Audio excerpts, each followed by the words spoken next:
ட்ரெண்டிங்காக இருக்கிற flower bouquet செய்ய போகிறோம்.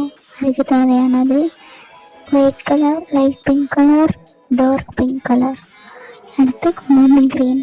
இப்போ ஒயிட் கலரை நல்லா ஷேப்பாக உருண்டை பிடிச்சி வைக்கணும். அதே மாதிரி நல்லா உங்களுக்கு வரலன்னா ஸ்கேலை வச்சு பண்ணுங்கள்.